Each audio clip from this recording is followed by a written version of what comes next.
अब्दुल रहमान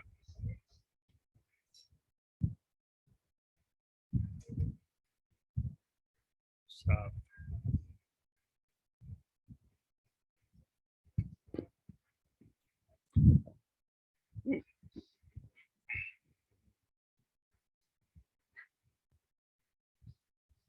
आवाज आ रही है?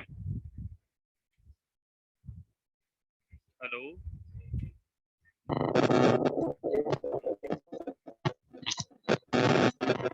यस सर, आवाज आ रही है। ठीक है। क्या चल रहा है तुम लोग का? रमजान सही से हो रहा है? जी अभी फिलहाल तो नहीं हो रहा है। क्या कह रहे हो? कब तक जागते हो तुम लोग रात में? सोने की टाइमिंग क्या है?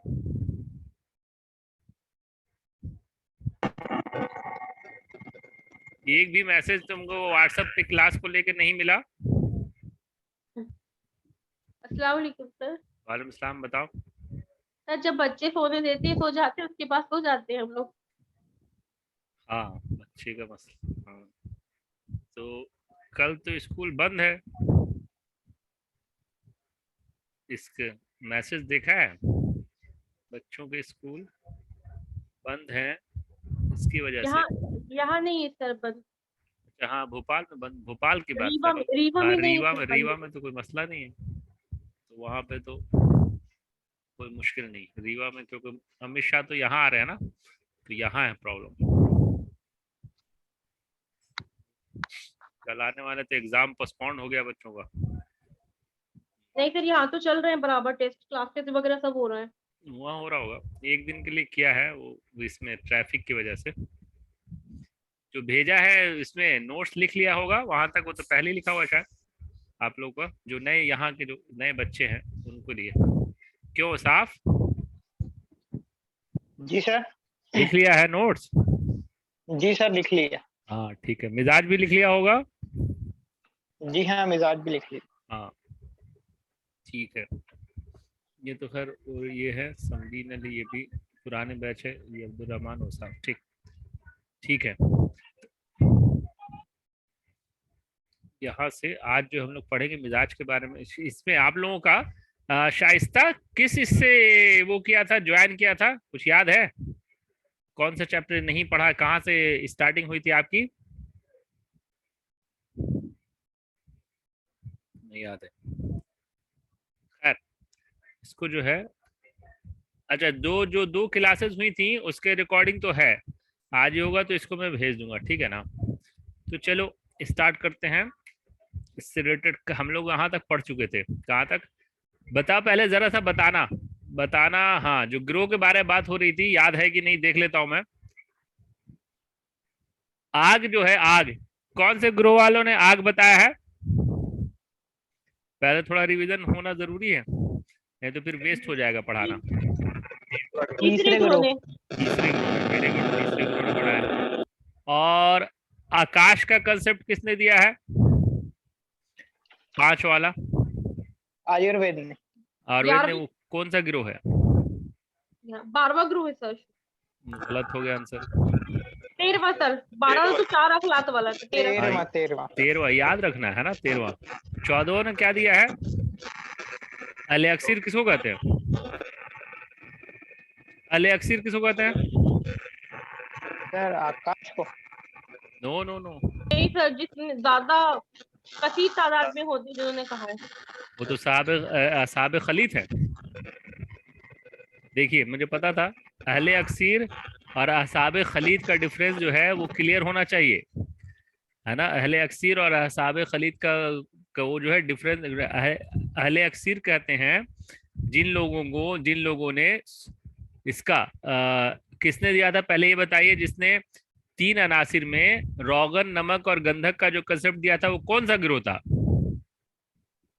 9वां था, 8वां था, 11वां। 10वां? 11वां सर। 11वां था? कीमिया दानों का। कीमिया दानों का। कीमत दानों करो। असाब खलीद अपना 14वां गिरोह, वो असाब खलीद है। ठीक है, तो आज हम लोग पढ़ेंगे मिजाज।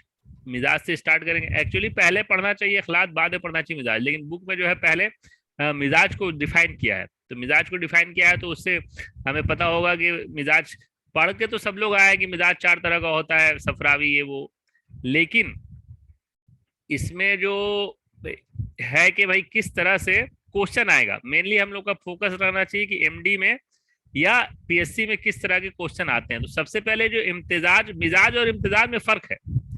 मिजाज तो वो चीज है जो हर आदमी का मिजाज होता है, पत्ते का होता है, पेड़ का होता है, सबका मिजाज है। इम्तिजाज किसको कहते हैं?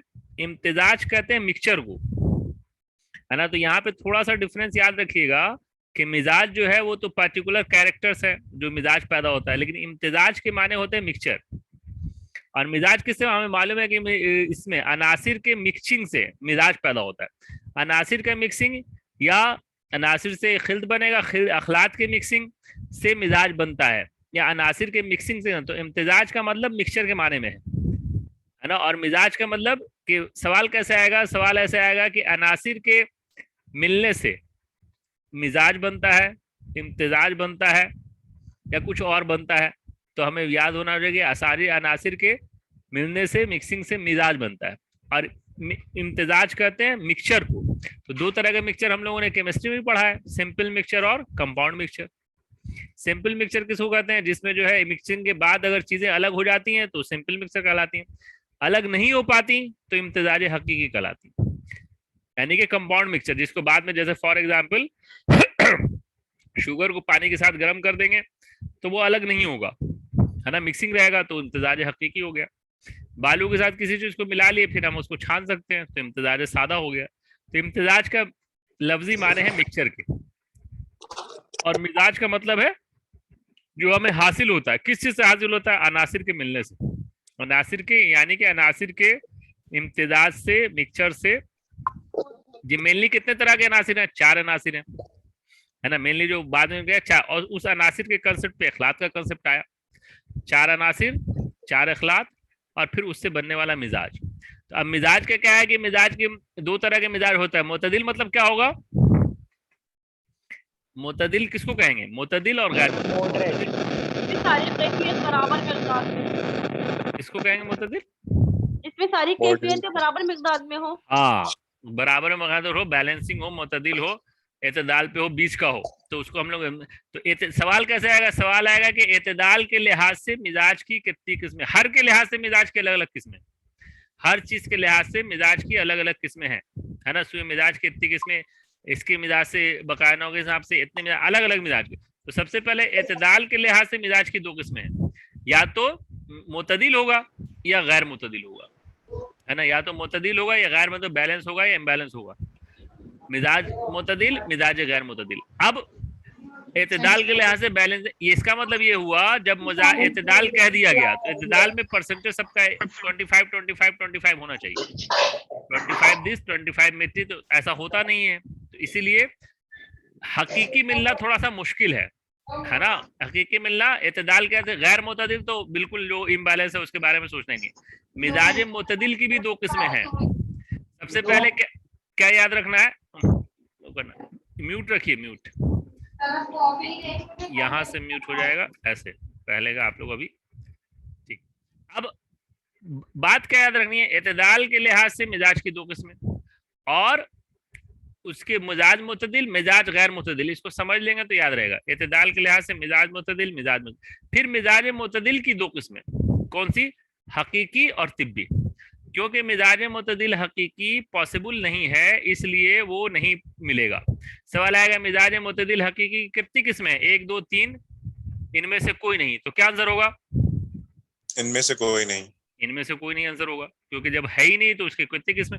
उसकी किस्में हो ही नहीं सकी। और जब आएगा मिजाज मुतदिल तिब्बी की कितनी किस्में हैं? 2 4 6 8, तो क्या आंसर होगा? 8 आंसर होगा। समझ में आ रही बात? है ना। हाँ, अगर आ सकता है सवाल मिजाज मुतदिल हकीकी की कितनी किस्में हैं, तो हमें पहले से मालूम होना चाहिए कि मिजाज मुतदिल क्योंकि है ही नहीं वजूद में, हकीकी वजूद में नहीं है, तो उसकी कोई किस्म नहीं होगी। मिजाज मुतदिल तिब्बी की 8 किस्में होंगी। 8 किस्मों में कैसे किस्में 8 किस्में होंगी? हर का ग्रुपिंग और सबके बारे में अलग अलग, हम उसको पढ़ेंगे उसके ऊपर के लिहाज से। ये तो पहले सबसे मिजाज मुतदिल तिब्बी मतलब जो कि मिलती हैं, जो कि प्रेजेंस है। किस किस फॉर्म में प्रेजेंस है? प्रेजेंस है एक तो खारिज और दाखिल के फॉर्म में। तो एक बात याद रखेंगे कि जब भी हम खारिज के बारे में बात करेंगे तो खारिज का मतलब होगा इन बिटवीन, है ना, इन बिटवीन, दो चीजों के बीच में कंपैरिजन होगा। और जब हम दाखिल की बात करेंगे तो सेम इसमें कंपैरिजन होगा। समझ ली कैसे? सब मिजाज मुतदिल नवी बिलकियास अलल खारिज, इसमें अलग अलग चीजों का कंपैरिजन होगा। नौ किसको कहते हैं? एक है नौ, नौ इंसानी है ना, नौ हैवानी है, नबातात है। भाई पेड़ों के अलग किस्में, प्लांट्स के अलग किस्में है, है ना, और जानवर की अलग किस्में है, और इंसान की है। तो मुतदिल कब कहेंगे हम? जब उसके लिए सुटेबल हो। मुतदिल का मतलब सुटेबल होना चाहिए। किसको सुटेबल होगा? उसको सुटेबल होगा नौ को हासिल हो, अफाल व मतलब नवे इंसानी, नवे नबाती और नवे जमादी, है ना। नव हैवानी का मिजाज मतलब क्या हो गया कि बहुत सारे ऐसे जो जानवर हैं या नबातात हैं, उनके लिए भाई जैसे प्लांट है, प्लांट में अगर जितने भी प्लांट्स हैं अगर वो धूप में नहीं रहेंगे तो वो अपना काम नहीं कर सकते। क्या नहीं कर सकते? फूड नहीं क्रिएट कर सकते हैं। सबने पढ़ा रखा है कि ऑटोट्रोफ्स होते हैं, सन से एनर्जी मिलती है जिससे प्लांट फूड बनाते हैं, जिससे ऑक्सीजन निकलता है, फिर वही फूड हम लोग इस्तेमाल करते हैं, वो ऑटोट्रोफ्स कहलाते हैं। हम लोग क्योंकि अपना फूड नहीं बना सकते तो हम हेट्रोट्रोफ्स कहलाते हैं, है ना। केमोट्रोफ्स किसको कहते हैं? कौन बताएगा? ऑटोट्रोफ्स हो गया, हेट्रोट्रोफ्स हो गया, कीमोट्रोफ्स किसको कहते हैं? कीमो यानी केमिकल होता है सर? केमिकल के थ्रू जो अपना बना है, बहुत सारे बैक्टीरिया जो हैं वो केमिकल को कन्वर्ट करके सल्फर बैक्टीरिया अपने लिए खाना बनाते हैं, तो उसको हम कहते हैं कीमोट्रोफ्स। वो भी ऑटोट्रोफ्स का एक टाइप है, और ये भी खाना अपना बनाता है अपना। अब यहाँ पे क्या बात है? यहाँ पे बताने वाली बात ये है कि एक पेड़ जो है वो 24 इसमें धूप में उसको रहना 8 घंटा 10 घंटा इंपॉर्टेंट है, धूप उसके लिए इंपॉर्टेंट है। वो जो धूप है उस प्लांट के लिए क्या है? अगर नहीं होगा तो मोतदिल उसके मिजाज है, धूप में रहना उसकी नेसेसिटी है, तो उसके मुताबिक उसके धूप में रहना उसके लिए मोतदिल हुआ, काम किया, वो उसके लिए सुटेबल है। लेकिन इंसान के लिए वो कंडीशन सुटेबल नहीं है, इंसान के लिए वो कंडीशन सुटेबल नहीं है ना। तो इसका मतलब ये हुआ कि जो चीज जो उसकी जरूरत के हिसाब से जो उसको हासिल होता है वो मिजाज मुतदिल नवी बिलकियास अलल खारिज कहलाता है, उसकी जरूरत के साथ। और सबका अलग अलग होता है। इंसान का मिजाज है कि शेड में रहेगा, है ना, इंसान का मिजाज तो शेड में रहेगा, अपना खाना खाएगा, घूमेगा, फिर ये उसका मिजाज है। तो किसमें कंपेरिजन हो रहा है? कंपेरिजन हो रहा है इंसान में, कंपेरिजन हो रहा है जानवरों में, और कंपेरिजन हो रहा है प्लांट्स में। तीनों के अलग अलग है। तो हर जगह जहां पे खारिज का आएगा वहां अलग अलग ग्रुप का कंपेरिजन होगा। सवाल कैसे आएगा? सवाल ये आएगा कि मिजाज मुतदिल, है ना, मिजाज मुतदिल नवी में कौन कौन शामिल है? मिजाज नवी बिलकियास अलल खारिज में क्या क्या शामिल है? हैवानात, नबातात, नवे इंसान, ऑल ऑफ द अबव। तो क्या आंसर होगा? All of the above answer होगा, है ना, क्योंकि हम कंपैरिजन कर रहे हैं। नौ नौ कहते हैं नवे इंसानी, नवे नबाती, यानी कि जो स्पेसिफिक चीजें हैं। इसमें सवाल क्या जाएगा? मिजाज मुतदिल नवी में बिलकियास अलल खारिज में कौन कौन शामिल है? इंसान शामिल है, अलग हो गया, नबातात शामिल है, अलग हो गया, ये अलग अलग कंपैरिजन होगा, ऑल ऑफ द। लेकिन जैसे ही बात आएगी दाखिल की, चाहे वो नौ को लेके हो, चाहे सिंफ को लेके हो, चाहे शख्स को लेके हो, चाहे आजा को लेके हो, यही चार आएंगे। इसमें हमेशा कंपैरिजन उनके अपने ही इसमें होगा। जैसे मिजाज नवी बिलकियास अलल दाखिल, अब इस दाखिल में जो ग्रुपिंग है वो हट जाएगी। दाखिल की जैसी बात हुई तो किसी एक ही नौ के बारे में बात होगा। नौ कौन सा? नौवीं का जिक्र हो रहा है इंसान। इंसान में कौन सा? उसको हो जो सबसे ज्यादा मुतदिल, यानी कि सबसे ज्यादा सुटेबल हो, सबसे ज्यादा परफेक्ट हो, है ना, सबसे ज्यादा परफेक्ट हो। तो सबसे ज्यादा परफेक्ट में मतलब अभी तक के वजह जब से दुनिया बनी है तो भाई सबसे ज्यादा परफेक्ट इंसान कौन था? है ना, सबसे ज्यादा परफेक्ट इंसान हम किसको मान सकते हैं? सबसे ज्यादा परफेक्ट इंसान हुजूर को मान सकते हैं। किसमें है ये? इंसानों के बीच में है ना। इसमें प्लांट से कुछ लेना नहीं है, ना ही हैवान से। किसके बीच में है? इंसानों के बीच में एक परफेक्ट इंसान होगा, यानी कि सबसे ज्यादा मुतदिल होगा। तो नौ इंसान जो एक नौ है उसके अंदर का एक इंसान, तो ये दाखिल में आ गया। समझ में आ रही बात? इसी तरह से जब हम बात करेंगे इसके बाद आएगी सिन्फ की। सिन्फ किसको कहते हैं? सिन्फ दो जगह इस्तेमाल होता है। सिन्फ इस्तेमाल होता है जैसे फॉर एग्जाम्पल सिन्फ के बारे में बात करें, इंसान के बारे में, तो मेल एक सिन्फ है, फीमेल एक सिन्फ है, दो ही कैटेगरीज है ना। इंसान के बीच में दो ही कैटेगरी, मेल और फीमेल की कैटेगरी है, सिन्फ है मेल और फीमेल। अब फीमेल का मिजाज अलग, मेल का मिजाज अलग। मेल के मिजाज जो है वो उसके हिसाब से होगा, फीमेल के मिजाज जो उसके हिसाब से होगा वो सुटेबल होगा। अलग अलग सिन्फ हो गया है ना, जिनको हासिल होता है और सिन्फ के लिए मुनासिब होता है। सपोज दैट कूल टेम्परामेंट किसके लिए? गर्ल्स के लिए है ना। हॉट इसके और मिजाज का अलग है। आज इंसान का काम है जिम्मेदारी उठाना, काम करना, बहुत सारी चीजें हैं जो उसको डिफ्रेंशिएट करती। तो अब यहाँ पे फिर कंपैरिजन किसका हो गया? यहाँ पे कंपैरिजन हो गया सिन्फ मेल और फीमेल का।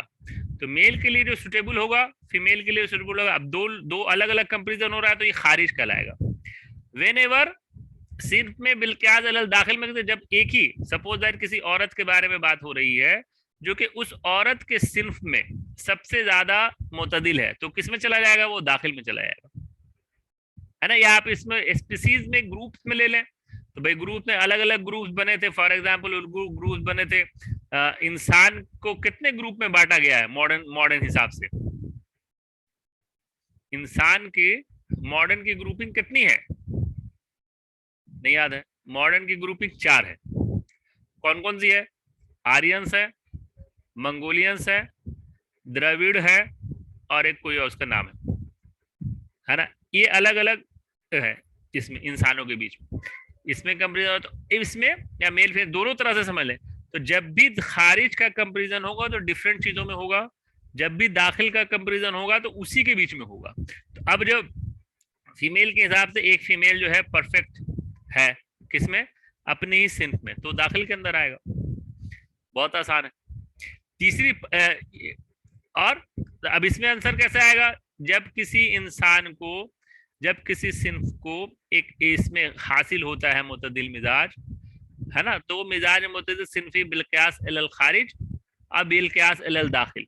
सिन्फ के किसी एक फर्द को हो, नौ के किसी सिन्फ को एक फर्द। नौ कौन हुआ? इंसान। इंसान में से कौन का सिन्फ हुआ? मेल। और इंसान में से किसी हुआ? फीमेल। तो जिन्स हो गया मुनासिब। लेकिन जब हम दाखिल की बात करेंगे तो उसी सिन्फ में से किसी एक को हासिल हो जाए, मेल में से एक हो जाए, फीमेल में से एक हो जाए, तो उसको हम कहेंगे बिलाल दाखिल। इसी तरह से जब हम शख्सी की बात करेंगे, है ना, कौन सा शख्स? खारिज में शख्स को हासिल होता है और उसके लिए होता है, तो उसको हम कहेंगे शख्स, एक इंडिविजुअल पर्सनालिटी। लेकिन दाखिल को कहेंगे तो कब हासिल होगा? दाखिल को हासिल होगा उसी शख्स को वो मुतदिल मिजाज कब हासिल होगा? जब वो अपने सही हालत में रहेगा। सवाल कैसे आएगा? सवाल ऐसे आएगा कि मिजाज मुतदिल शख्सी बिलक्यास अलल दाखिल हासिल होता है ना। यहाँ पे कुछ नहीं लिखा हुआ। मिजाज मुतदिल शख्सी बिलक्यास अलल दाखिल हासिल होता है सीने नमू में, सीने शबाब में, सीने कहूलत में, सीने शखूकत में। तो क्या आंसर होगा? सीने शबाब। सीने शबाब आंसर होगा। एक पर्टिकुलर टाइम बाउंड हो गया, कब? जब हम शख्स को दाखिल कर रहे हो। अब देखिए फिर वही बात हो गई कि दाखिल की जा रहे जब बात की जा रही है तो उसी शख्स के अंदर के बारे में बात कर रहे हैं, किसी दूसरे से उसका कंपैरिजन नहीं हो रहा है, टाइमिंग से कंपैरिजन हो रहा है। टाइमिंग से कंपैरिजन हो रहा है कि उसी शख्स को कब हासिल होगा ये मिजाज? जब वो सीने शबाब में होगा, तो वो दाखिल के अंदर आ गया। और जब इसी की बात करेंगे आजा की, तो आजा में भी टाइमिंग के बारे में बात होगी। अब जैसे हर आजे का मिजाज, जैसे हम कंपैरिजन कर रहे हैं कि भाई लीवर का मिजाज हार है और अज़्म का मिजाज क्या है? हड्डी का बारिद है। अज़्म का मिजाज बारिद है, लीवर का मिजाज हार है, बाल का मिजाज बारिद है। ये सबके मिजाज अपने अपने हिसाब से सुटेबल है। तो जब हम अलग लीवर, किडनी, हार्ट और बाल का कंपैरिजन कर रहे हैं तो सब अलग अलग के बारे में बात हो रही है, तो ये खारिज हो जाएगा, है ना। ये खारिज हो जाएगा। भाई लंग्स का टेम्परामेंट अलग है, जो उसके लिए अगर उसका टेम्परामेंट वहां से बदला, मिजाज बदला, तो वो फिर सूए मिजाज में चल जाएगा। जैसे फॉर एग्जांपल अगर लीवर का मिजाज हार से बारिद हो जाए तो सूए मिजाज कहलाएगा। लेकिन अज़्म का मिजाज, हड्डी का मिजाज बारिश से हार हो जाए तो वो सूए मिजाज कहलाएगा। तो सुटेबल क्या है? लीवर के लिए हार सुटेबल है और अज़्म के लिए बारिश सुटेबल है। दोनों सुटेबल है दोनों का कंपेरिजन हो रहा है तो खारिज है। लेकिन जब उजू के दाखिल के बारे में बात करेंगे तो जिस वक्त उस उजू को हासिल होगा, हमेशा तो नहीं रहता, हमेशा लीवर सही नहीं रहता है, हमेशा किडनी सही नहीं रहती, हमेशा एक टाइम आता है जब उसके अंदर सूए मिजाज पैदा होने लगता है, चाहे हार्ट हो चाहे कुछ भी हो। तो अब उस किसी जिस उजू को एक पर्टिकुलर टाइम में सबसे ज्यादा सुटेबल मिजाज हासिल होगा वो कहलाएगा दाखिल, उजवी दाखिल। क्यों? क्योंकि अब फिर वही बात है कि उसी उजू के डिफरेंट टाइम की बारे में बात हो रही है, किसी डिफरेंट ऑर्गन से कंपेरिजन नहीं हो रहा है। डिफरेंट से कब कंपेरिजन होता है? जब खारिज की बात करें। सारे आठों टाइप में, आठों टाइप में खारिज रहेगा तो एक दूसरे से कंपेरिजन होगा, दाखिल रहेगा तो उसी से कंपेरिजन होगा। चाहे आप नवी खारिज को ले लें, इंसान, हैवानात, नबातात, दाखिल को ले लें तो उसी इंसान के अंदर एक, इसमें सिर्फ को ले लें तो मेल फीमेल और खारिज, और दाखिल को ले ले तो उसी सिर्फ में मेल में से एक सुटेबल, फीमेल में से नहीं। शख्सी खारिज को ले ले तो अलग, और दाखिल को ले ले तो एक पर्टिकुलर टाइम पर। उजवी को ले ले तो अलग अलग कंपेरिजन, लीवर, ब्रेन और ये, और एक दाखिल में ले ले तो उसी उजू के टाइमिंग। इस तरह से चीजें जो है आपको पता रहना चाहिए कि दाखिल में हमेशा उसी में होगा। सवाल कैसे आएगा? सवाल ऐसे आएगा कि मिजाज मुतदिल बिलकियास इलल दाखिल, है ना, हासिल होता है, एक है ना सीने शबाब ये हो गया, या मिजाज मुतदिल शख्स बिलका खारिज में कंपेरिजन किया जाता है। किसको कंपेरिजन किया जाता है? दो अलग अलग उजू को, एक ही उजू के डिफरेंट टाइमिंग में, एक ही उजू के बाले आज़ सेहत, बाले आज़ मर्ज, है ना। तो क्या आंसर होगा इसका? अगर हम खारिज की बात करें कि मिजाज मुतदिल उजवी खारिज में कंपेयर किया जाता है, कब? डिफरेंट उजू को, ठीक है ना। तो ये उसका आंसर होगा। अलग अलग उजू का मिजाज उसके हिसाब से फिट होता है, चाहे वो बारिद हो, चाहे हार हो, चाहे रतब हो, चाहे कुछ भी हो, लेकिन वो उसके हिसाब से फिटनेस है। फॉर एग्जाम्पल मछलियां जो है पानी में रहती हैं तो उनका अपना मिजाज है, इंसान पानी में नहीं रह सकता, तो उनके लिए वो सुटेबल है। तो अगर हम बात करें कि भाई हम कंपेरिजन कर रहे हैं मछलियों का और इंसानों का, तो वो किस में आएगा? नवी बिलकियास अलल खारिज में आएगा, नवी बिलकियास अलल दाखिल में आएगा, और सिनफी बिलकियास अलल खारिज में आएगा, या सिनफी बिलकियास अलल दाखिल में आएगा? बताओ, अदनान बताएगा, हाथ उठाया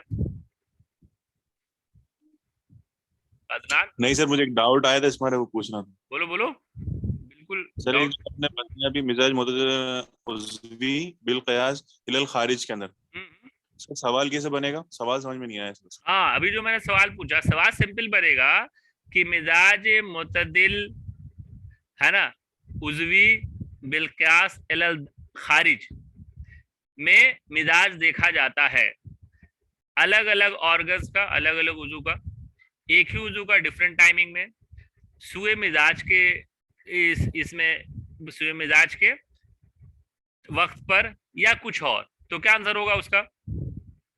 इसमें लिखा नहीं है, लेकिन समझना क्या है, डिफरेंट उजू का होगा। टाइमिंग में कब होगा? जब उजवी अलल दाखिल हो, जो उसको सिन शबाब में हासिल होता है ना। बचपन में भी नहीं, बुढ़ापे में नहीं है। जाहिर सी बात है कि सारे ऑर्गन परफेक्टली काम करते हैं सिन शबाब में, है ना। तो उजवी दाखिल में उस टाइमिंग को कहलाएगा कि भाई उजवी दाखिल में ये शामिल है। वक्त, सवाल आएगा कि वक्त इसमें किसमें, कौन से मुतदिल मिजाज में वक्त के हिसाब से देखा जाता है? उसमें आपका 4 ऑप्शन रहेगा, मिजाज नवी अल खारिज, दाखिल, उजवी, है ना, उजवी खारिज, उजवी दाखिल। तो क्या आंसर होगा? वक्त के हिसाब, उजवी दाखिल आंसर होगा, है ना। वक्त के हिसाब से देखा जाता है शख्स खारिज और शख्स दाखिल, तो दाखिल में देखा जाता है। शख्स का, किसी इंसान का भी देख रहे हैं तो, है ना। इसमें डिफरेंट नबातात, हैवानात और इंसान का कंपैरिजन किया जाता है नवल खारिज में। एक ही इंसान का किया जाता है किसमें? नवी दाखिल में। तो ये जो बेसिक चीजें हैं ये हमें क्लियर रहनी चाहिए, पता रहनी चाहिए, तभी जाके इस तरह के सवाल जो है वो ठीक हो सकते हैं, है ना। ये हम आंसर लगा सकते हैं। समझ में आ गई बात? Yes sir. हाँ, थोड़ा टिपिकल है, उसको इसी हिसाब से बताना पड़ता है।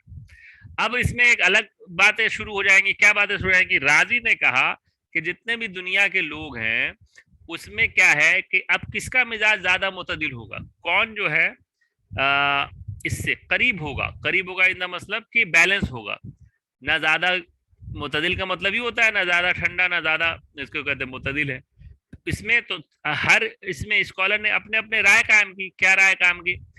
राजी ने कहा कि अकलीम चहारम के लोग ज्यादा मुतदिल होंगे। अगर पूरे दुनिया में हम अगर इंसानों का कंपैरिजन कर रहे हैं तो किस जगह के रहने वाले लोग मुतदिल कहलाएंगे? तो राजी ने कहा कि अकलीम चहारम। अब अकलीम चहारम क्या है? ये अकलीम चहारम दुनिया का वो रीजन है जहां पे टेम्परेट रीजन है, जहां पे न ज्यादा गर्मी होती है और न ज्यादा सर्दी होती है।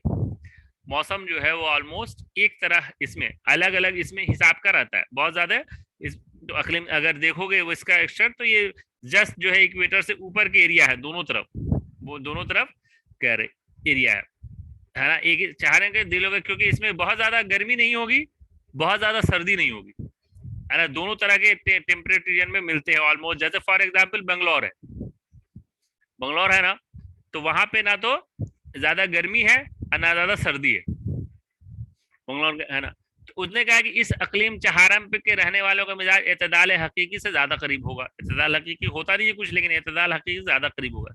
क्यों होगा? कि यहाँ पे ना ज्यादा गर्मी है, मुतदिल मिजाज है, ना ज्यादा गर्मी है ना ज्यादा सर्दी है, तो यहाँ के रहने वाले लोग ज्यादा करीब। जो शेख थे उन्हें उसको डिस्कार्ड किया, है ना। शेख ने कहा कि नहीं, खित्ते उस्तवा मतलब इक्वेटर, खित्ते उस्तवा का मतलब है इक्वेटर, इक्वेटर के रहने वालों का मिजाज एतदाल के ज्यादा करीब होगा, क्योंकि वहां पे वेरिएशन नहीं होता है। देखिए, टेम्परेचर का वेरिएशन नहीं होना और टेम्परेचर का कहना मिड रेंज में होना, दोनों में फर्क है ना, दोनों में फर्क है। जैसे बंगलौर के मौसम में ना ज्यादा गर्मी है ना ज्यादा सर्दी है ना। सर्दी का मौसम आएगा तो बहुत ज्यादा सर्दी भी नहीं पड़ेगी, और गर्मी का मौसम आएगा तो गर्मी भी ज्यादा नहीं पड़ेगी, यानी कि गर्मी जो है 30-32 के आसपास रहेगा और सर्दी जो है 20-22 के आसपास रहेगा। तो यहाँ पे वेरिएशन का जो गर्मी और 45-50 नहीं जाएगा, एक अलग बात हो गई। इक्वेटर का क्या मामला है? इक्वेटर ऐसी जगह है जहां बहुत ही सख्त गर्मी पड़ती है और गर्मी ही पड़ती है, जाड़ा नहीं पड़ता, है ना। जो अफ्रीका का रीजन है, अफ्रीका का रीजन है जहां से इक्वेटर क्रॉस करता है, उस रीजन में गर्मी ही गर्मी पड़ती है, सर्दी नहीं पड़ती। तो यहाँ पे क्या होगा? यहाँ का मतलब ये हुआ कि टेम्परेचर जो है वो होता ही नहीं है, मतलब वेरिएशन होता ही नहीं है, हमेशा गर्मी ही रहती है। मतलब अगर 45 है तो 35 हो जाएगा, 35 है तो 45 हो जाएगा, जाड़े का एहसास नहीं होगा। तो इस जगह के लोग जो हैं वो ज्यादा मुतदिल हकीकी करीब होगी। ये याद रखना है कि किसने क्या कहा।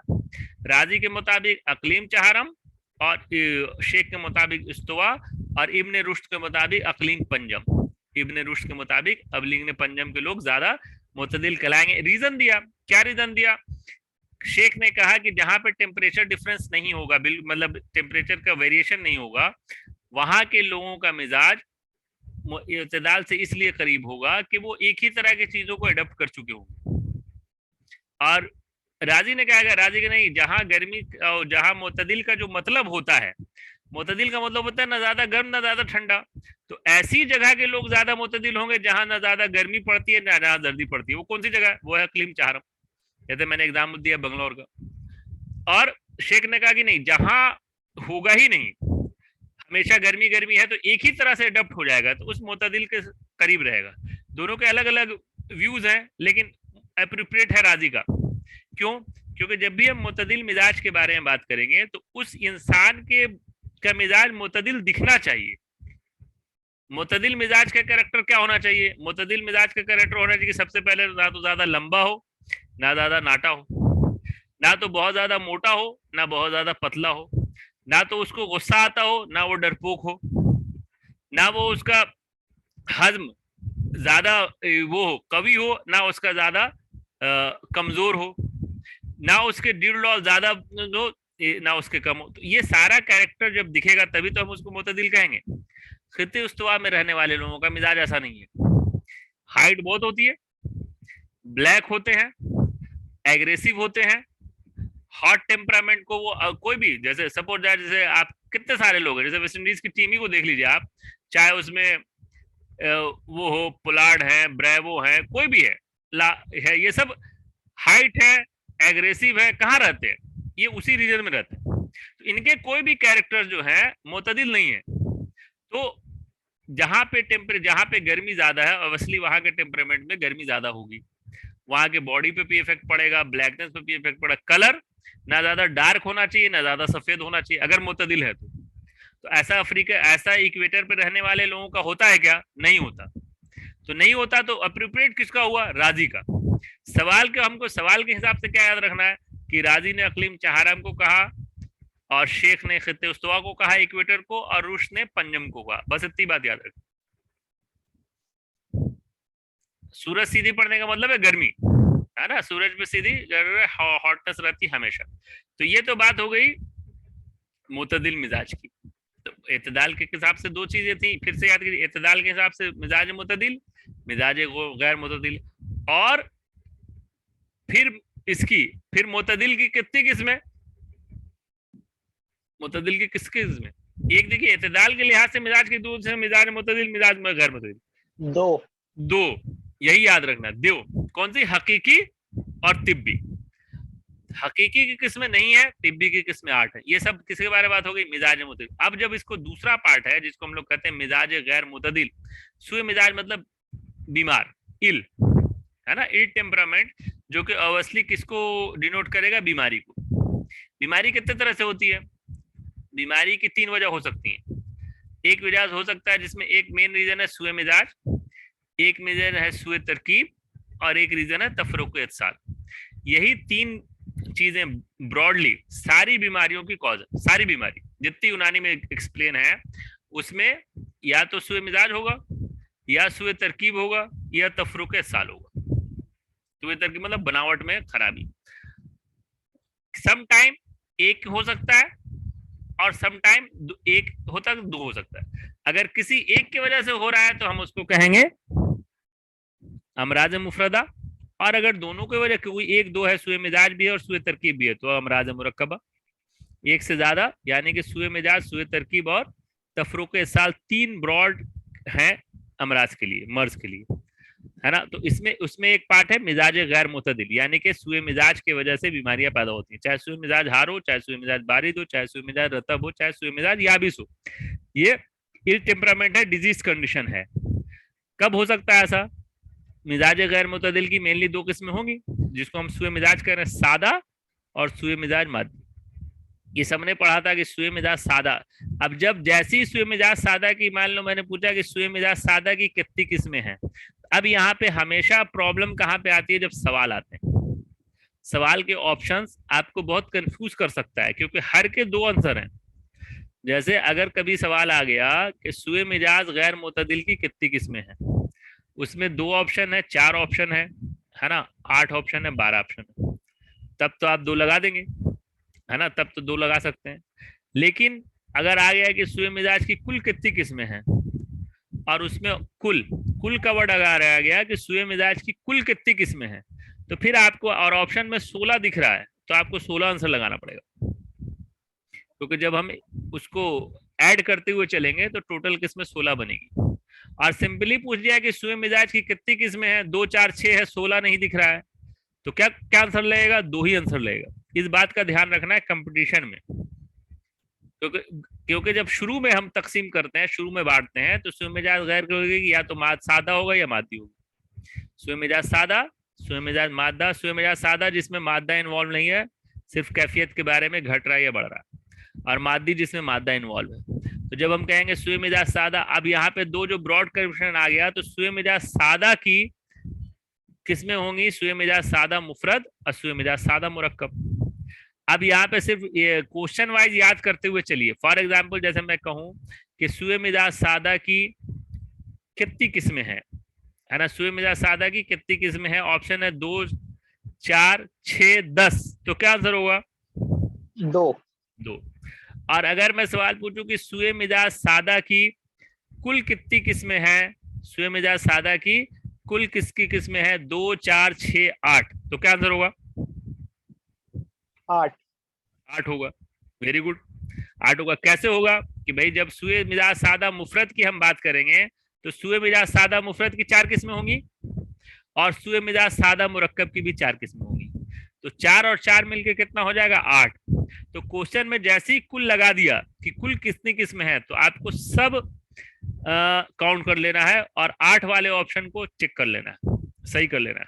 और सिंपली लगा दिया कि सूए मिजाज सादा की किस्में, उसमें 2 4 6 10 दिख रहा है, तो फिर एग्जामिनर के पूछने का है कि ब्रॉडली जो है कितने कैटेगरी में बांटा गया है। तो सूए मिजाज सादा मुफरद, सूए मिजाज सादा मुरक्कब।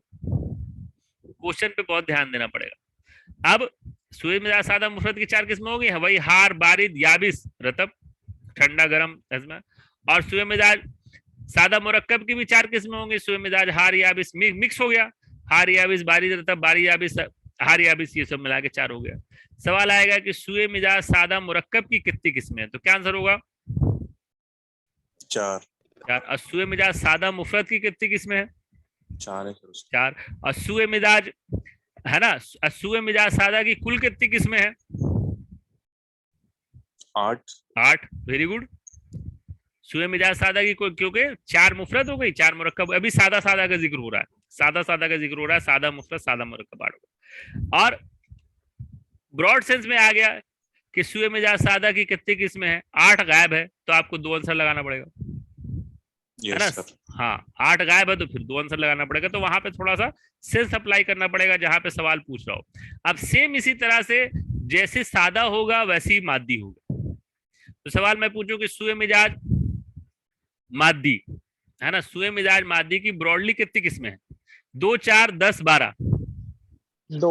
2। Very good. और सूए मिजाज मादी की कुल कितनी किस्में हैं? 2 4 8 10। किसके बारे में बात हो रही है? मादी के बारे में बात हो रही है। सूए मिजाज मादी की सूए मिजाज मादी की कुल कितनी किस्में है? कुल 2 4 8 10। कुल जब भी कह दिया तो 8 आ जाएगा। अब ब्रॉडर सेंस में कह दिया तो भाई मुफरद और मुरक्कब, है ना? यहाँ दिख रहा है सूए मिजाज मादी की 2 किस्में, मुफरद, मादी। और जहां पे जैसी कुल लगाएंगे तो 4 और 4 8 जाएगा। फॉर एग्जाम्पल सूए मिजाज मुफरद मादी की 4 किस्में होंगी, सिर्फ उसमें लिखा क्या रहेगा? लिखा रहेगा, पढ़ लिया होगा, अगर आप लोगों ने नोट किया होगा तो इसको जरा सा पढ़ा होगा, सिर्फ इसमें मादा का वर्ड ये ऐड हो जाएगा। जैसे उसमें सूए मिजाज हार सादा हो रहा था, यहाँ पे सूए मिजाज हार मादी हो जाएगा। तो सूए मिजाज मुफरत मादा की कितनी किस्में हैं? ये हमेशा 4 ही रहेगा, इसमें कोई चेंज नहीं होगा। सूए मिजाज मुफरत मादी की 4 और सूए मिजाज मुरक्कब मादी की 4। टोटल कितनी? टोटल 8। ब्रॉडली कितनी? 2। समझ में आ रही बात? क्लियर है? कोई कंफ्यूजन है तो यही, हाँ कोई कंफ्यूजन है तो पूछ लीजिए। ये एक बार सवाल आता ही है। तो अलग, अब लास्ट सवाल आएगा कि सूए मिजाज की कुल कितनी किस्में हैं? तो सब सूए मिजाज मुफरद सादा, सूए मिजाज मुफरद मादी, सूए मिजाज मुफरद, सूए मिजाज मुफरद मादी, सूए मिजाज मुरक्कब मादी, सब ऐड हो जाएगा। तो सब ऐड होके कितना बनेगा? 16 बनेगा। 16 सब ऐड होके 16 बनेगा। सूए मिजाज की कुल कितनी किस्में? 8। सूए मिजाज की ब्रॉडली कितनी किस्में? 2, है ना, सादा और मादी। तो अब फिर से बताइए कि सूए मिजाज मुरक्कब मादी की कितनी किस्म होगी? मुरक्कब मादी की 2 4 6 8 4। वेरी गुड, वेरी गुड, बहुत अच्छा, बहुत अच्छा। सूए मिजाज मुफरद सादा की कितनी किस्में होंगी? 4। Very good. सूए मिजाज मुरक्कब सादा की कितनी किस्में होंगी? 4। हाँ, बहुत सही, बहुत बढ़िया याद है, बहुत अच्छे से समझ गए आप लोग। और मैं ये कहूँ, है ना, बहुत अच्छे से समझ गए। अब मैं मुफरद और मुरक्कब को हटा दूं, कहूँ कि सूए मिजाज मादी की कितनी किस्में हैं? 2। ब्रॉडली 2, है ना। और सूए मिजाज मादी की कुल कितनी किस्में हैं? 8। Very good. यही पढ़ाने का मकसद था कि ये चीजें आप लोगों को क्लियर हो जाए, समझ में आ जाए कि होता क्या है जब सवाल पूछा जाता है। तो ठीक है, हाँ। अब हम लोग बात करते हैं सूए मिजाज मादी की 8 किस्में। Very good. अब हम लोग बात करते हैं कि मैंने जैसे अभी बताया कि सब आज़ा का भी मिजाज जो है वो अलग अलग होता है।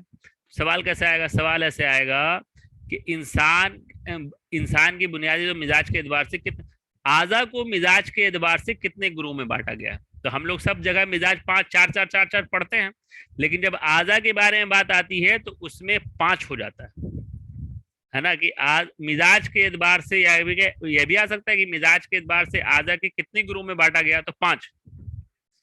है ना, 4 वाला कंसेप्ट भूल जाएंगे। क्यों? क्योंकि उसमें एक आजा, हार, बारिद, याबिस, रतब के साथ साथ एक मोतदिला जो हम लोग पढ़ते आ रहे हैं वो भी उसमें इंक्लूड होगा, है ना। तो जहां पे ऐसा लगता है कि 5 नहीं होता मिजाज को लेकर, लेकिन होता है, कहाँ पे होता है? जब आजा के बारे में बात कर रहे होते हैं। आजा मोतदिला, आजा याबसा, आजा हारा, आजा बारदा, आजा रतबा, अलग अलग ऑर्गन को अलग अलग बताया गया है। तो सबसे ये सवाल आया था जब मैं एमडी का टेस्ट दिया, तो मुझे अच्छी तरीके से याद है, उसमें पूछा था कि इसमें सबसे ज्यादा मुतदिल आजा कौन से हैं। अब जहां पे उसमें ऑप्शन पे बहुत ध्यान देना पड़ता है, सबसे ऐसे हम लोग पढ़े तो सबसे ज्यादा मुतदिल आजा कौन सा है, बताइए शाइस्ता, बताइए।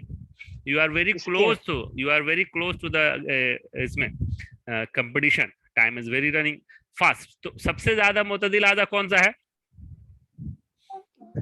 शाइस्ता बताएं, समरीन बताएं। जिल्द है सर। जिल्द है, ठीक है, ये बात हो गई। अब मैं, ये आपने बता दिया कि सबसे ज्यादा मुतदिल आजा जिल्द है। सवाल ये है कि इनमें से कौन सबसे ज्यादा मुतदिल आजा है?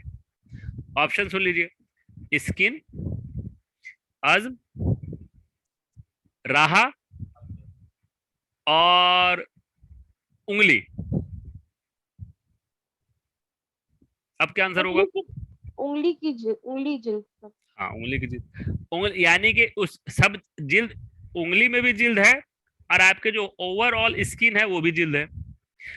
कंपैरेटिवली सबसे ज्यादा अगर मुतदिल आजा कहेंगे तो हमें याद रखना पड़ेगा कि सबसे ज्यादा मुतदिल आजा अंगुश्ते शबाबा की, जिसको हम लोग इंडेक्स फिंगर कहते हैं, उसकी अगले पोरों की स्किन है। That is very very important. यानी कि मोस्ट बैलेंस्ड मुतदिल जो जगह है वो है आपकी इस उंगली की अंगुष्ठ के पोर, वो भी बिल्कुल ऊपर वाला। तो ये सबसे ज्यादा मुतदिल हो गया। उसके बाद आपके उसी स्किन से रिलेटेड आएगा तो क्या हो जाएगा? हथेली। फिर उसी से रिलेटेड आएगा तो भाई बाकी जगह की चीज, है ना, बाकी जगह चीज। सवाल ऐसे भी आ सकता है, इनमें से मतलब इनमें से कौन से आजा सबसे ज्यादा मुतदिल है? सवाल आएगा हाथ, सवाल आएगा पैर, सवाल आएगा सर, सवाल आएगा कान। तो क्या आंसर होगा? हाथ। हाथ, क्योंकि हाथ में ही उंगली है ना, हाथ में उंगली। तो अब जहां पे क्वेश्चन ट्विस्ट करेगा वहां पे हमको पूरा ध्यान लगा के रखना है कि हम पढ़ क्या रहे हैं। सबसे ज्यादा अगर हम जिल्द याद रखेंगे तो कौन सी जिल्द, कहाँ की जिल्द? तो हाथ की जिल्द। हाथ में भी किसकी जिल्द? तो हथेली। हथेली से भी ज्यादा कौन सी? Index finger. और इंडेक्स फिंगर में भी सबसे ज्यादा कौन सा पार्ट? जो अगला पार्ट है ना, जो अगला पार्ट है ये वाला, ये सबसे ज्यादा मुतदिल कहलाएगा ऑल ओवर बॉडी, है ना। उससे कम राहा होगा, हथेली होगी, उससे कम हाथ होगा, उसके बाद पैर होगा, उसके बाद जो भी होगा। तो ये मुतदिल की बात हो गई। सवाल को सपोज दैट आपने उंगली याद करके रखा हुआ है, ऑप्शन में है राहा, ऑप्शन में है कान, ऑप्शन में है कुछ और अज़्म। तो आपको हमको याद रखना पड़ेगा कि हथेली के बारे में बात हो रही है, जो हाथ का पोर्शन है, तो सबसे ज्यादा मुतदिल वहां से आएगा। अब जब हम आजा हारा की बात करेंगे तो आजा जिल्द, तो सपोज दैट कुछ नहीं दिया हुआ है, जिल्द दिया हुआ है, अज़्म दिया हुआ है, लीवर लहम दिया हुआ है, शहम दिया हुआ है, तो तब आंसर आपका जिल्द होगा, है ना। इन चारों ऑप्शन में फिर जिल्द सबसे ऑप्शन होगा। और जिल्द के ही कुछ पार्ट दिए हुए हैं तो वो भी हमको याद रखना पड़ेगा कि इंडेक्स फिंगर के अगले पोर, फिर उसके बाद हथेली, हथेली के बाद हाथ, सब जिल्द है। इसी तरह से सबसे ज्यादा हार ऑर्गन कौन सा है यूनानी के हिसाब से? कल्ब। कल्ब है सबसे। देखिए इसीलिए मैंने जो है नोट्स के हिसाब से भी उसको लिखा है ये ग्रेटर देन करके। जिल्द, जिल्द से ज्यादा, जिल्द में कौन सबसे ज्यादा? हथेली। हथेली से भी उंगलियां, उंगली में कौन सी? अंगूष्ठ सबाबा। अंगूष्ठ सबाब से भी ज्यादा अगले पुरों की जिल्द। ये बुक में नहीं लिखा हुआ है ना, अगले पुरों की जिल्द। इन्हीं में से 4 ऑप्शन हो सकते हैं। मान लीजिए ये दिखा हुआ है 4 ऑप्शन, अगले पुरों की जिल्द ये लिखा है, तो उसमें से जो सबसे ज्यादा हमेशा यहाँ अगले पुरों की जिल्द को हमको आंसर लगाना पड़ेगा, है तब, नहीं तो जिल्द है तो ठीक है। हारा में लहम, जिगर, कल्ब। अब इसमें ये अगर हम याद रखेंगे कि लहम, जिगर, कल्ब, कल्ब सबसे ज्यादा, उससे कम जिगर है, उससे कम आपका लहम है, गोश्त है। सवाल कैसे आएगा? इनमें से सबसे ज्यादा हार आजा कौन है? कल्ब आपने बता दिया, कल्ब हट जाएगा, जिगर भी हट जाएगा। सवाल आएगा इनमें से सबसे ज्यादा हार आजा कौन है? लहम हो सकता है आपका, लहम, अज़्म, जिल्द। मान लीजिए 3 ही ऑप्शन है, लहम है, अज़्म है, जिल्द है, तो क्या आंसर होगा? जिगर। जिगर तो है नहीं ऑप्शन में, लहम होगा सर। लेहम। लहम, लहम होगा। तो हमें साथ साथ ये याद रखना है कि कौन सबसे ज्यादा है, और उस कौन सबसे ज्यादा के साथ साथ उससे जस्ट कौन वाला है, क्योंकि ऑप्शन में जरूरी नहीं कि कल्ब हो, ऑप्शन में लहम के साथ भी ऑप्शन बन सकता है, जो लहम जो है सबसे ज्यादा उस वक्त हार हो जाएगा। मान लीजिए जिगर कल्ब नहीं है, लहम है, अब बाकी है अज़्म है, बाल है, ये है, वो है, जिल्द है। तो हमें पता होना चाहिए कि लहम जो गर्म आज़ा में कल्ब, जिगर और लहम तीनों हैं, उनमें से सबसे ज्यादा कल्ब है, उससे कम जिगर है, उससे कम लहम है। बट है ये आधे हारा, बट है ये आधे हारा। और ये किस तरह से इसको कहा गया, जहां देखा गया कि ब्लड सर्कुलेशन ज्यादा है, जहां पे ज्यादा वो दिखाई दे रहा है, तो उसको सबसे ज्यादा हार बता दिया गया। अब अगर इसी में से हम तीनों में मॉडर्न से पॉइंट ऑफ व्यू से देखें तो सबसे ज्यादा इसमें ब्लड सप्लाई किसमें है, कल्ब में है कि जिगर में है कि लहम में है? कल्ब। ब्लड सप्लाई कल्ब में नहीं है सबसे ज्यादा, मॉडर्न पॉइंट ऑफ व्यू से। कौन बताएगा? जिगर अदनान। में। जिगर में है ना, परसेंटेज के हिसाब से भी और ब्लड सप्लाई के हिसाब से भी जिगर है। लेकिन हमको मॉडर्न से, यूनानी क्वेश्चन में मॉडर्न से मतलब नहीं रखना है। और अगर ये सप्लाई अब यहाँ पे क्वेश्चन कैसे बदल जाए, क्वेश्चन बदल जाए कि इन है ना, maximum percentage of the blood supply of the organs, maximum percentage of the blood supply to the organ is liver, liver, heart, muscle. तो अब आपका आंसर लीवर लगेगा। और आधे हारा पूछे तो कल्ब लगेगा। इस बातों का ध्यान रखना। अगर जब ब्लड सप्लाई पूछ रहा है तो भाई लीवर में ब्लड सप्लाई ज्यादा है, कल्ब में 8% है उसी केस का, जो उसको ऑर्गन भी छोटा है, तो यहाँ पे आंसर बदल जाएगा। लेकिन आधे हारा पूछ रहा है तो जिगर से ज्यादा कल्ब भी माना जाएगा, है ना। अब जैसे कह रहा है बारिद में सबसे ज्यादा बारिद अज़्म है, अज़्म मतलब हड्डी, है ना, हड्डी जो है सबसे ज्यादा बारिद माना गया, व्हाइट कलर का दिख रहा है, ब्लड सप्लाई नहीं दिख रही है, तो हम उसको अज़्म मानेंगे। सर हाँ बोलिए बोलिए। सर ये नोट्स में नहीं है ना, जो अभी आपने नोट सेंड किया था पीडीएफ, उसमें नहीं है ना ये आई डोंट मिजाज नो, आज़ा? मेरे ख्याल से वो कहाँ तक है, हो सकता है ऊपर तक होगा, मैं देख लेता हूँ। ये मिजाज आज़ा नहीं है सर उसमें। नहीं है तो अब जो है नेक्स्ट पार्ट जो भेजूंगा मैं इसको भेज दूंगा, है ना, नीचे तक। पक्का नहीं है? नहीं सर नहीं है। हाँ नहीं है तो जी सर नहीं है, नहीं। अच्छा ठीक है। तो अब जब मैं इसको भेजूंगा पढ़ा करके तो इसको इसके नीचे नोट कर लीजिएगा, ठीक है ना, है ना, नोट कर लीजिएगा। हो सकता तो वहां तक भेजाओ 5-6 पेज, इसी तरह से नोट्स करते आगे तक भेज दूंगा, तो फिर आगे भी आपको आसानी रहेगी। बारिद हो गया।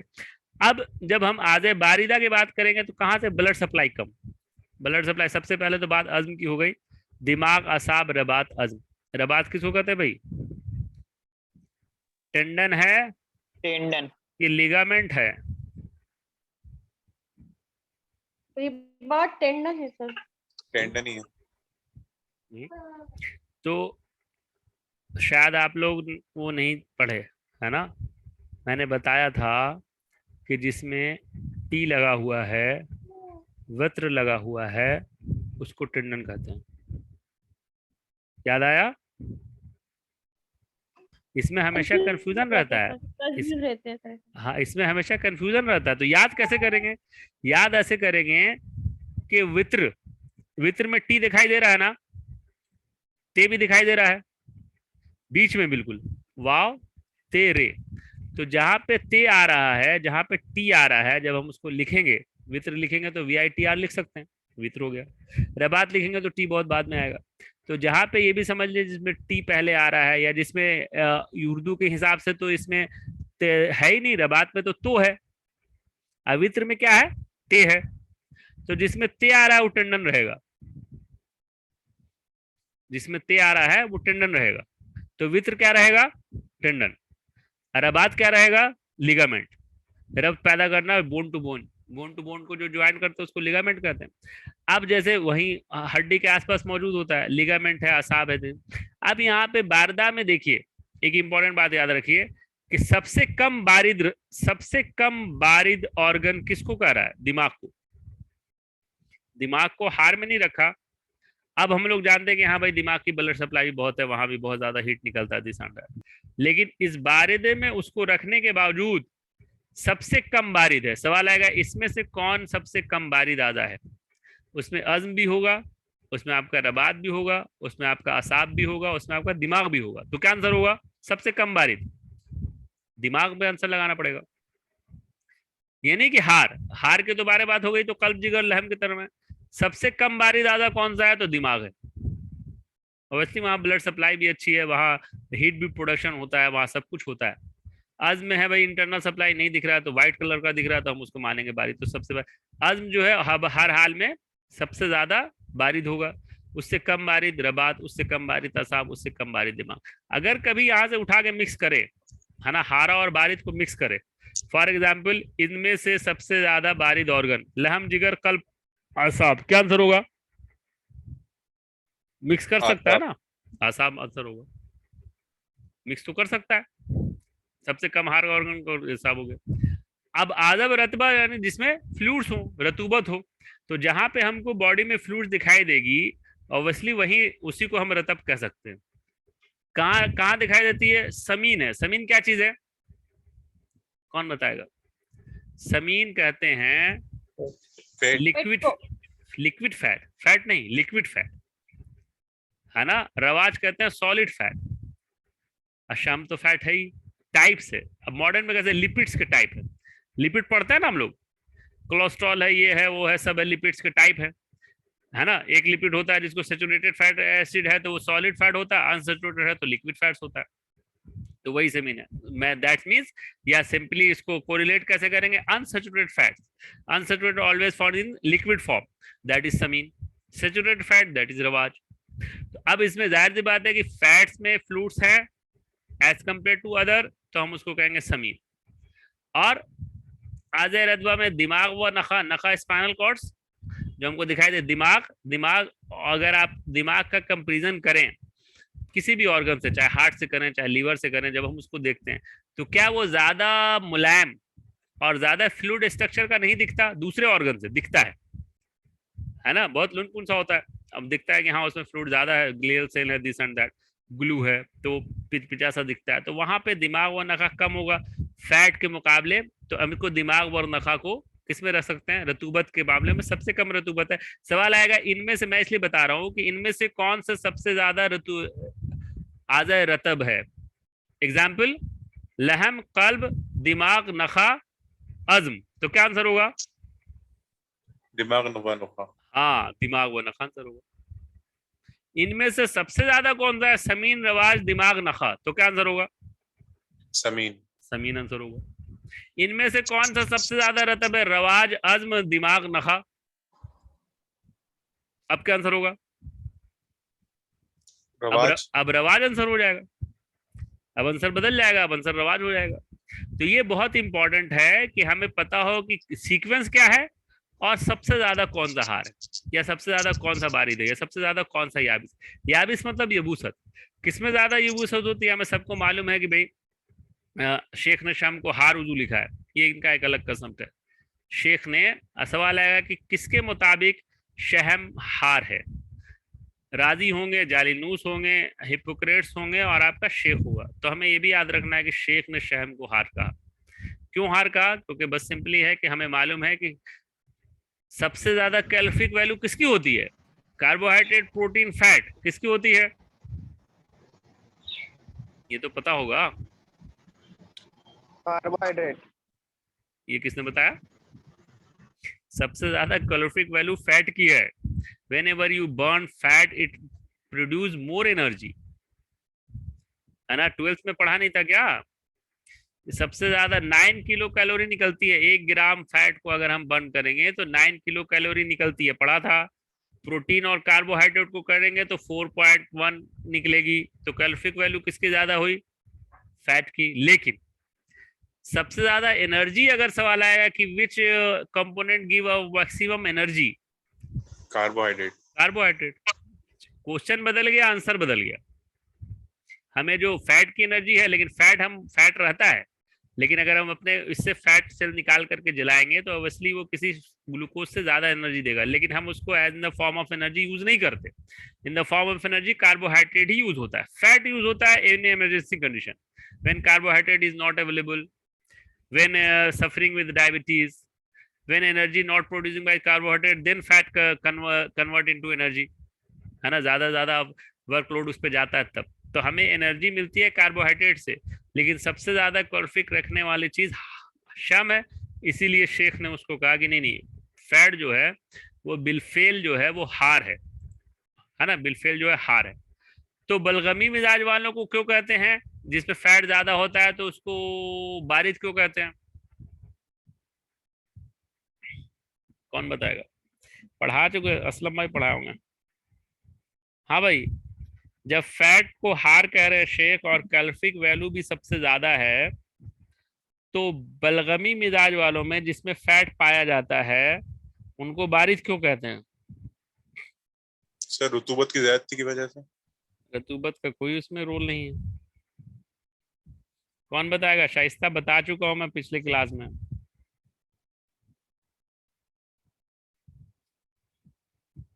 देखिए, इसके पीछे शेख ने रीजन ये बताया कि फैट किसी भी इंसान के बॉडी में फैट डिपोजिशन नहीं होगा अगर उसके अंदर हरारत है। क्यों? क्योंकि फैट जल जाएगा। जब भी आप मक्खन फैट को उठा के रखिए, चर्बी को किस में, तवा पर, तो पिघल जाता है। वहां पे एग्जिस्ट करता है क्या? पिघल जाता है ना, तवा पे रखते तो पिघल जाता फैट, है ना, जैसी गर्मी मिलती है। तो वहां पे कंसेप्ट ये है कि जिस इंसान के बदन में हरारत होगी उसमें फैट डिपोजिशन नहीं होगा, है ना, उसकी हरारत फैट को क्या कर देगी? डिसॉल्व कर देगी। और जिस इंसान के अंदर हरारत की कमी होगी, जैसे बलगमी मिजाज में होती है क्योंकि वो बारिद है, तो वहां पे फैट डिपोजिशन की टेंडेंसी ज्यादा होती है। अब इसको मॉडर्न रिस्पेक्ट में कैसे समझेंगे? मॉडर्न रिस्पेक्ट में ऐसे समझेंगे कि जैसे जैसे एज बढ़ती जाती है वैसे वैसे फैट डिपोजिशन की टेंडेंसी बढ़ती जाती है। और होता क्या है, एज बढ़ती जाती है तो हमारे अंदर का जो हरारत गरीजिया है या इननेट हीट है, धीरे धीरे टेम्परेचर जो है वो ऑब्वियसली डाउन में जाता है ना। बच्चों का बीएमआर घटता जाता है। सबसे ज्यादा बीएमआर किसका है? बच्चों का है, फिर एडल्ट का है, फिर एडल्ट के बाद जो है, फिर उसके बाद फिर जैसी 45 साल के बाद हुई तो वो और कम हो जाएगा, बुढ़ापा हुआ तो और कम हो जाएगा, यानी कि हीट का प्रोडक्शन कम होने लगेगा। अब ये जैसी 30-35 साल से 30 साल से ऊपर एज होती है तो इंसान के अंदर फैट डिपोजिशन होने लगता है, ऑब्वियसली होने लगता है ना, ऑब्वियसली होने लगता है। सब में देखेगा, जो पतला था वो मोटा होने लगता है, फैट डिपोजिशन की चांस। क्यों हो रहा है ऐसा? ऐसा इसलिए हो रहा है कि उसके अंदर की हीट कम हो रही है तो अब फैट डिपोजिशन बने। इसीलिए यही वजह है कि फीमेल कंपेरिजन मेल का बीएमआर कम होता है, तो वो 2 रोटी भी खाएंगी तो उनके अंदर फैट जमा होने लगेगा। और आदमी है वो 6 रोटी भी खा रहा है तो नहीं फैट जमा हो रहा है। होता है ना सर, देखने को मिलता है। लड़कियां कंप्लेन भी करती हैं कि हम कुछ भी खाते हैं तो मोटे होने लगते हैं, है ना। मर्दों के साथ ऐसा नहीं होता। क्यों हो रहा है ऐसा? कि एज कंपेयर फीमेल जो है वो बारिद है ना, मेल से बारिद है। तो अब जब वो बारिद है तो अब उसके अंदर फैट डिपोजिशन की टेंडेंसी भी ज्यादा हो जाएगी। जैसे जैसे एज बढ़ रही है 25 साल 30 साल, वैसे वैसे फैट डिपोजिशन की टेंडेंसी बढ़ती जाएगी और दिखने लगता है। तो इसलिए शेख ने कहा कि भाई वो तो है हार, लेकिन उस किस बॉडी में फैट जमेगा? जिसके अंदर बरूदत होगी। अगर हरारत होगी तो वो फैट को जमने नहीं देगा, पिघला देगा, जैसे तवे पे पिघल जाता है। इसीलिए सफरावी मिजाज वालों में, दमवी मिजाज वालों में फैट का डिपोजिशन नहीं होगा क्योंकि उसके अंदर हरारत है। बलगमी मिजाज में इसलिए होगा क्योंकि उसके अंदर बरूदत है, और ये देखने में मिलता है। ये बिल्कुल फैक्चुअल है। क्यों? क्योंकि बलगमी मिजाज लोगों की जो टेंडेंसी आपको दिखती है, फॉर एग्जाम्पल क्या दिखती है? सुस्ती, फॉर एग्जाम्पल नींद आना, फॉर एग्जाम्पल लिथार्जिक कंडीशन, और उन सबके साथ साथ आपको मोटापा भी मिलेगा। उस सबके साथ साथ आपको मोटापा भी मिलेगा। तो टिपिकली बरूदत की वजह से बलगमी मिजाज वालों में फैट डिपोजिशन की टेंडेंसी रहती है। इसीलिए कहा जाता है कि बारिद मिजाज वाले लोग मोटे होंगे क्योंकि उसमें फैट डिपोजिशन हो जाएगा। मॉडर्न कंसेप्ट है लेप्टिन का। लेप्टिन एक हार्मोन, अगर आप लोग जानते होंगे, जिस इंसान के अंदर लेप्टिन कम होगा उसमें फैट डिपोजिशन की टेंडेंसी ज्यादा होगी। लेप्टिन एक हार्मोन एडिपोज टिश्यू से निकलता है। ये मॉडर्न रिसर्च है। समझ में आ रही बात? है ना। अब यबूसत के बारे में बात करें, किसी को नहीं समझ में आएगा तो पूछ लेना।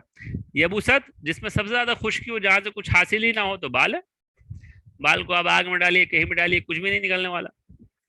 और इसीलिए कहते हैं कि बाल को जो नॉरिशमेंट देने वाला खिल्त है वो कौन सा है?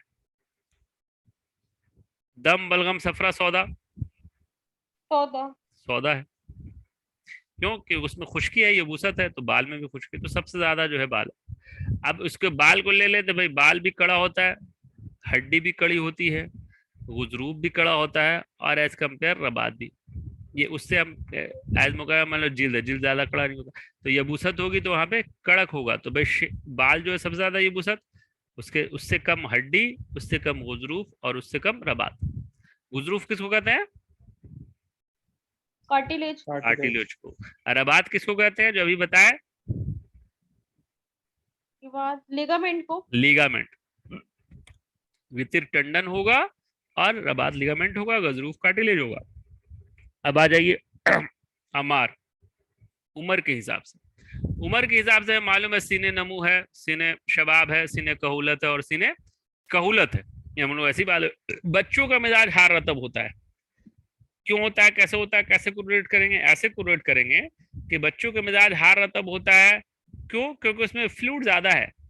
हरारत तो सबको मालूम है कि water percentage in children more than adult, more than aged life, more than old life. तो जहां जहां पे फ्लूडिटी होगी, जहां पे वाटर होगा, वहीं पे रुतूबत होगी।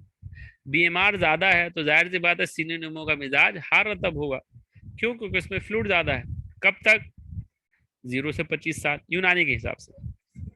सीने शबाब 25 से 45। कौन सा एडल्ट टाइप है? 25 से 45 है, तो उसमें क्या होगा, हरारत तो रहेगी लेकिन रतूबत एज कंपेयर चिल्ड्रन से कम हो जाएगी, तो उसका मिजाज हो जाएगा हार याबिस। सवाल आएगा कि सीने शबाब का मिजाज होता है हार याबिस, हार रतब, बारिद याबिस, बारिद रतब, या सफरावी, दमवी, सौदावी। तो सफरावी। यहाँ पे मसला ऐसा नहीं है कि हर सीने शबाब का सफरावी ही होगा, वो एज कंपेयर बताते हो। समटाइम ये एडल्ट में भी कहेंगे ना, ये बलगामी है, तो कंपेरेटिवली होता है ऐसा। तो हमें याद कर रखना है कि सीने नमू हार रतब फ्लूडिटी की वजह से 0 से 25 साल। 25 से 45 हरारत मौजूद है तो सीने शबाब, लेकिन फ्लूडिटी कम हो गई है तो हार याबिस। सीने कहूलत 45 से बाद वाला, अब हरारत कम होने लगेगी, बरूदत आ जाएगी। कैसी बरूदत आएगी? यबूसत वाली। यबूसत कायम रहेगी, बारिद याबिस हो जाएगा। और उसके बाद मरने तक 65 से लेकर के आगे तक, जिसको हम लोग कहते हैं, वो रहेगा बारिद रतब। ये चारों मिजाज याद रहना चाहिए, है ना? ये चारों मिजाज याद रहना चाहिए। सीने कहूलत में कौवा का इनहतात शुरू हो जाता है। इनहतात मतलब डिक्रीजिंग ऑर्डर में चला जाता है 45 के बाद। सीने शुक़वत बारिद रतब बलगमी है, और ये हमेशा 65 साल से जहां तक हो, जितने साल आदमी जिंदा रहेगा वो बारिद रतब की कंडीशन में आएगा, है ना? बलगमी। सवाल बारिद रतब भी हो सकता है। सवाल आएगा कि सीने कहूलत का मिजाज किस खिल से, है ना, किस मिजाज से रिलेटेड है? सफरा, सौदा, बलगम, दम। तो हमें याद रखना पड़ेगा कि भाई सीने शकुवत की जब बात हो रही है, बुढ़ापा, शकुवत बुढ़ापे को कहते हैं, अब्सोल्यूट बुढ़ापा, तो बलगमी में आएगा। उससे पहले वाला सौदावी में आएगा, उससे पहले वाला सफरावी में आएगा, उससे पहले वाला दम में। बच्चों का मिजाज किस खिल से रिलेटेड है? दम से, सफरा से, सौदा से, या हार रतब। दोनों एक ही चीज है, दम कहें या हार रतब कहें, है ना? तो क्या पढ़े आज हम लोग? आज हम लोग मिजाज के बारे में टोटल पढ़े। अब इसमें अगर नहीं था तो मैं इसका रिकॉर्डिंग और इसके नोट्स आप लोगों को भेज देता हूँ कल, है ना? कल तक आपको मिल जाएगा। तो आपका ये आज क्या क्या क्लियर हो गया? मिजाज। मिजाज के बाद अखलाक, सीधे चीजें धीरे धीरे पढ़ेंगे, धीरे धीरे लिखेंगे, धीरे धीरे याद करेंगे। ठीक है? हर अल्टरनेट डे, देखिए हर अल्टरनेट डे रात में ही क्लास हो पाएगी जब तक रमजान है। उसके पीछे वजह ये है, मैंने ये देखा कि सुबह में पढ़ाने पे क्या होता है, सुबह में पढ़ाने में लगती है प्यास, अब फिर पानी पी नहीं पाता आदमी, उससे होती है शाम तक प्रॉब्लम। जैसे सपोज दैट कल ही मैं क्लास रहता, 5:30 से 6:30 क्लास लूँ, तो उससे क्या होता है कि खुश्की हो जाती है, और 1 घंटे बोलते रहने से फिर प्यास लग जाती है, वो एक बड़ी प्रॉब्लम क्रिएट कर देता है। इसलिए आप लोग को तो सिर्फ सुनना होता है, मुझे बोलना होता है। तो रात की क्लास जो है भाई, इसमें कल से तो वैसे भी शब कदर है, तो इबादत मेरे नज़र में तो खैर पढ़ाई भी एक इबादत से कम नहीं है, चाहे वो किसी भी तरह की पढ़ाई। तो इसमें पढ़ाई करेंगे फिर इबादत करेंगे, दोनों एक ही चीज़ है, उसमें कोई भी वो फर्क नहीं है स्टूडेंट लाइफ के लिए, है ना? स्टूडेंट लाइफ के लिए। ठीक है, चलिए। अब मैं रखता हूँ, फिर इंशाल्लाह क्लास होगी परसों। कोई कंफ्यूजन हो व्हाट्सएप से पूछ लेंगे, कहीं कोई प्रॉब्लम हो, और नोट्स को बिल्कुल अपडेट रखेंगे। ठीक, अल्लाह हाफिज। जो लोग सपोज दैट मैं इसमें रमजान के इससे नहीं क्लास कर पा रहे तो उनके लिए वीडियो है ना, उसको देख सकते हैं। ठीक, अल्लाह हाफिज। अस्सलाम वालेकुम। वालेकुम सलाम।